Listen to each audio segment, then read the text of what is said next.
খবর 24 সাথে আপনাকে স্বাগত। নতুন নতুন খবর জানার জন্য আমাদের চ্যানেলে চোখ রাখুন। কি চলছে আমাদের বাংলায়, ভারতবর্ষে আমরা বুঝতে পারছি না। আজকে একটা ঘটনা আমাদের দর্শকদের অনুমোদন দিয়েছে রাজ্য, সাই ছিল না রাজভবনের। বিতর্কের মধ্যেই 24শে ডিসেম্বর বিশেষ সমাবর্তনের আয়োজন হয়ে যায় যাদবপুরে।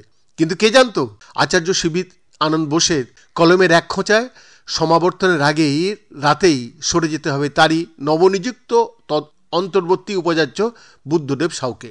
কে জানতো আগের রাতেই সমাবর্তন নিয়ে দেখা যাবে সিঁদুরে মেঘ। এদিকে অপসারণের খবরটা শোনার পর যেন আর আবেগ ধরে রাখতে পারলেন না বুদ্ধদেব বাবু।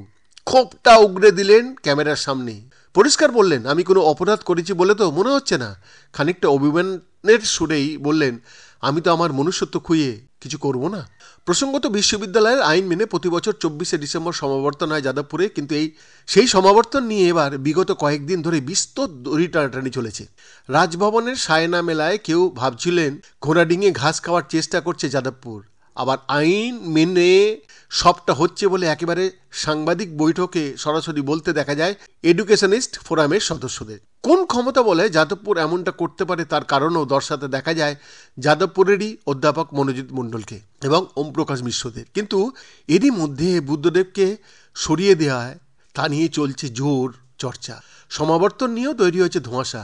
সরিয়ে যে দেওয়া হতে পারে তা কি আদৌ টের পেয়েছিলেন তিনি? প্রশ্ন শুনে খানিক ঘুরিয়ে উত্তর দিলেন বুদ্ধদেব বাবু। বললেন, হতে পারে, এরকম অনেক কিছুই ভেবেছিলাম। তার মধ্যে সরিয়ে দেওয়ার ব্যাপারটা থাকতে পারে।